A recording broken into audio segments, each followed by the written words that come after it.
একটা কাজ করতে কয়বার করা লাগে আবার মোছা লাগে, এত বিরক্ত লাগে তখন। তো এই কেকটা যখন আমি বানাচ্ছিলাম, আমি ড্রয়িং রুমে বসে কাজ করছি, তখন রাত 12টা-1টা বাজে। তো পিছনে সিঁড়িঘর দিয়ে ওই সময় চোর আসছে এবং আমি কাজ করছি। এখন কেউ তো জানে না যে চোর আসছে, কোথায় আসছে, কিভাবে আসছে। পরদিন দেখা যাচ্ছে সকালে যে আমাদের ছাদের কিছু পাইপ ছিল, কাজ করাইছিল, ওগুলা নাই এবং সিঁড়িঘরে লন্ডভন্ড অবস্থা, জিনিসগুলো ফেলে রাখা।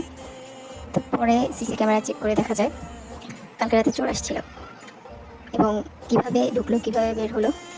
দেখা যাচ্ছে নিচের একজন ভাড়াটিয়াকে গিয়ে বলতেছে যে আমি 3 তলায় থাকি, একটু আমাকে গেটটা খুলে দেন। তো উনি চিনে না, এরপরও উনি কি করছে, গেট খুলে দিছে। এটা কিন্তু ওনার ভুল ছিল, এটা উচিত হয়নি। সবাইকে মানা করা আছে, সবার কাছে চাবি আছে, কেন আপনি অন্য কাউকে, অপরিচিত কাউকে খুলে দেবেন? তো যেহেতু চোর ভিতর থেকে আসছে, তো উনি বুঝতে পারে নাই, রাতে তখন 2টা বাজে। তো এদিকে দেখবেন আমার ডেকোরেশনের মাঝখানে কারেন্টও চলে যায়। তো ওই সময় সে নিচে নামে এবং আপনাদের সাথে আমি চোরের ফুটেজটাও শেয়ার করবো। এই তো কথা বলতে বলতে আমার এখানে কেকটাও রেডি হয়ে যাচ্ছে। এটা ছিল নিকিতাপুর জন্য নেওয়া কেকটা। এটা ফারহাপ অর্ডার দিয়েছিলেন নিকিতাপুর জন্য। আমি শুরুতে বুঝতে পারি নাই যে এটা আসলে নিকিতাপুর জন্য ছিল। পরে যখন 20 লেখাটা লিখতে বললো, তখন আমি বুঝলাম যে ও, এটা মনে হয় নিকিতাপুর জন্য নিচ্ছে।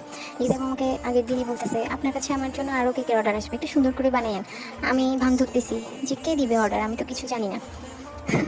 পরে উনি অনেক পছন্দ করছে কেকটা, উনি একটা ভিন্টেজ কেক চাচ্ছিল। তো ফারহাপু একটা সিম্পলের মধ্যে সুন্দর কিউট একটা কেকের ডিজাইন দিয়েছে। এই যে এই টাইমে কিন্তু চোর আমার পিছন দিয়ে নিচে নামতেছিল। পরদিন তো আমি শুনে এখানে যে রিবনের কাজটা আছে, আমি ওই রিবনের টিউটোরিয়ালটা আপনাদের সাথে শেয়ার করবো। কেকের ফাইনাল লুক দেখতে পেজে চোখ রাখুন। ধন্যবাদ।